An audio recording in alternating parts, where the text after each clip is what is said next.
continue our lesson 3, government, from our social studies subject. And today we are going to learn about the two topics, that is importance of the government, why the government is important, and levels of government. What are the different levels of government? So let's begin.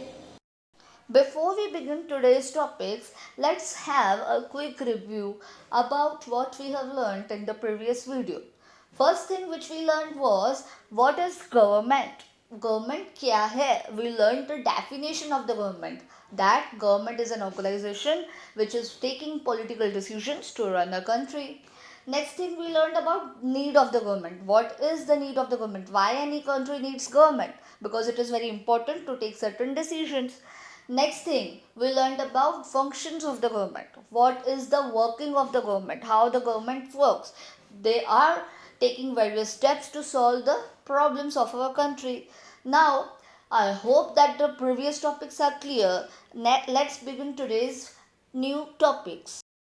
So now we will see that what is the importance of government, why the government is important. Okay, so just take an example of your class in the school. Suppose there is no teacher in the class, then how will the class look like? It is totally messed up. Okay, everyone will shout, there is no one who will keep quiet and walk silently. Undisciplined maintain hoga. Yes, मुझसे ज़्यादा आप better जानते हो, I know that. So that is why, same way as there is an importance of teacher in the class, teacher ही अपना discipline maintain करवा सकता है, rules follow करवा सकता है, school की management rules follow करवा सकता है. वैसे ही there is government in the country or in the state or in the area, local area पे जो rules लोगों से follow करवा सकता है. And इसका मतलब हम क्या समझे? That government is important to make sure, to ensure that law is same for everyone. सब जगह law same रहे, ये ध्यान रखना गवर्नमेंट का काम है, ये देखना पूरा गवर्नमेंट का काम है. Okay. Also, it is the government who is responsible to see that the law is implemented by the concerned authorities. मतलब गवर्नमेंट ही अपने अंदर लोग रखती है. फॉर एग्जाम्पल पुलिस जो देखते हैं कि everyone is following the law or not. Let me give you another example. Okay, for example, there is a law to wear helmet while you are driving two-wheeler. So there we are following it. To wear seat belt when you are driving four-wheeler car, anything. तो इसीलिए ये laws follow banana is the work of government. Also follow करवाना, implement करवाने के वाले लोग भी government के ही होते हैं. और पुलिस भी और जो concerned दूसरी organizations है वो government के ही अंदर आती है. Next, main important work for the government is to make rules and regulations. Rules और रेगुलेशन बनाना सबसे इम्पोर्टेंट काम होता है गवर्नमेंट का. इसी के लिए हमारी गवर्नमेंट हमें चाहिए. कंट्री में, स्टेट में, लोकल लेवल पे हमें गवर्नमेंट चाहिए, क्योंकि कोई अगर रूल्स और रेगुलेशंस बनाने वाला होगा ही नहीं, so there is no one will follow. And अगर कोई बना रहा है तो ऑब्वियसली उसको फॉलो करवाएगा और लोग फॉलो करेंगे. इसीलिए it is very important for the government, for the country to have government. Okay, now government is very important. It is playing very vital role in maintaining law, order and peace. जैसे कि मैंने यहाँ बोला, government बहुत important है कि वो है तो पूरी एरिया में, पूरे कंट्री में लॉ बना रहेगा, ऑर्डर बना रहेगा, मतलब रूल्स रेगुलेशंस का फॉलो करेंगे, लॉ को सब लोग अच्छे से समझेंगे और उसके तरह चलेंगे, एंड पीस रहेगा, शांति रहेगी. तो ये काम गवर्नमेंट का ही है करवाना. अब आप लॉकडाउन की सिचुएशन में देख सकते हो, सारी सिचुएशन आपके सामने है. You are not a kid, आप समझ सकते हो कि हमारी गवर्नमेंट कितना काम कर रही है. Next is last but not the least, ensures the development of nation. Main important work of the government is, पहला मेन इंपॉर्टेंट था लॉज एंड रूल्स बनाना, रेगुलेशंस बनाना. नेक्स्ट है डेवलपमेंट नेशन की भी देखनी है.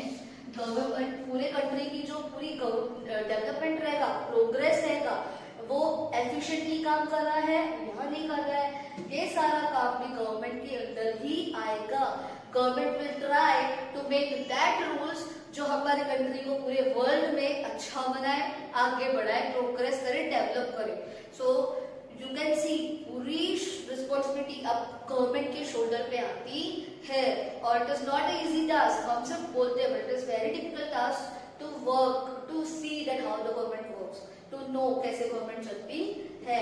So I hope you understood this importance of government. Moving to next topic. Moving to our next topic, government at different levels. So as we have understood now that the government has the vast list of authorities, responsibilities की बहुत सारी जो उसको complete करती है. अब वो complete कैसे करती है? What are the different levels at which government is working? Okay, so government is responsible for providing facilities. ठीक है, ये भी हमने देखा गवर्नमेंट को हर एक फैसिलिटी हर एक जगह पे प्रोवाइड करनी है और उसके लिए गवर्नमेंट ही रिस्पॉन्सिबल है, उसको काम करना ही करना है. So as we know, India is such a vast country.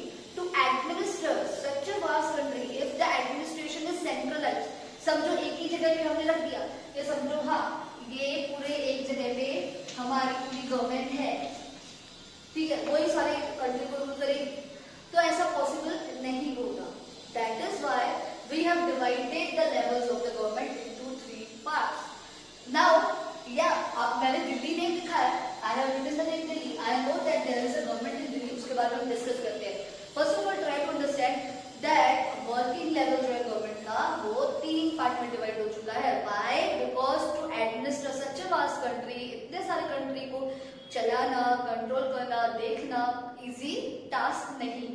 That is why the division is between 3 levels: central government, state level and local level.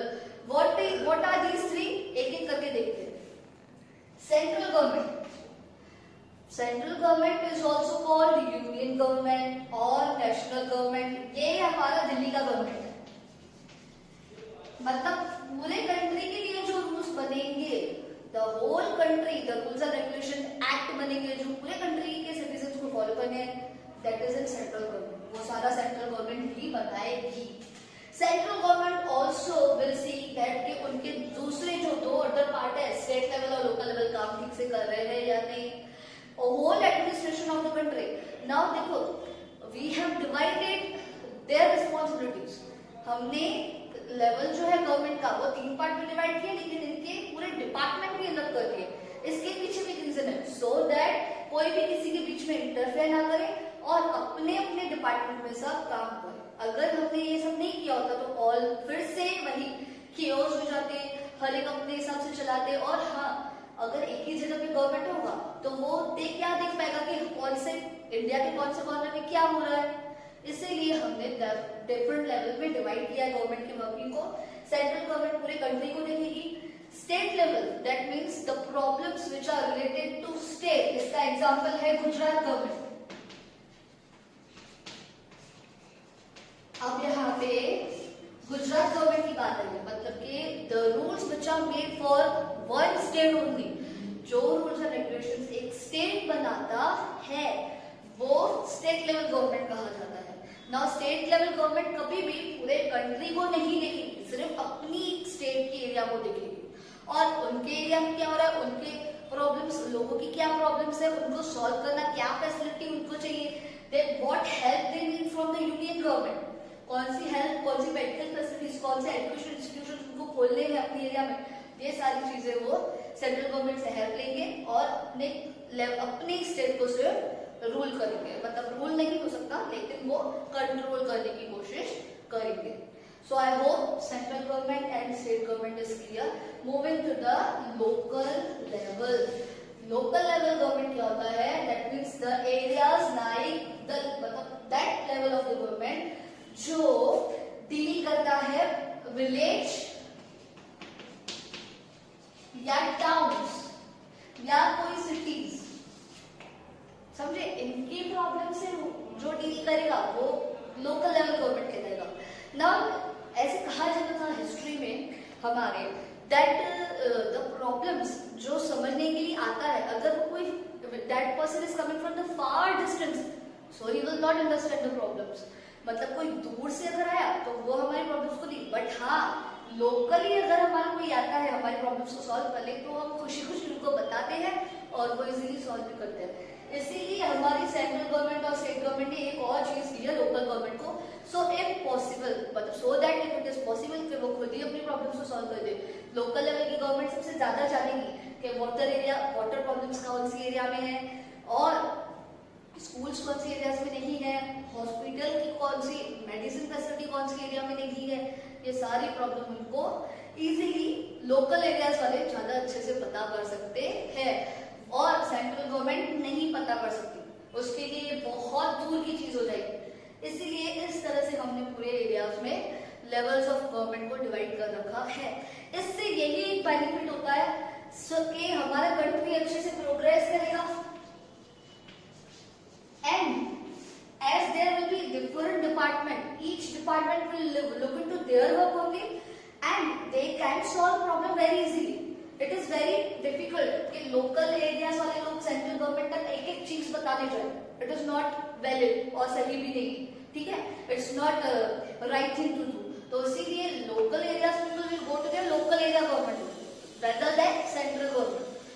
So that is why इसके लिए हमारी government divide हो चुकी है। Now I hope you understood this topic very well. So I hope you understand this video, today's video very well, and I will send the PDF exercise. Try to solve the exercise and till then stay safe, stay home. Thank you and have a nice day.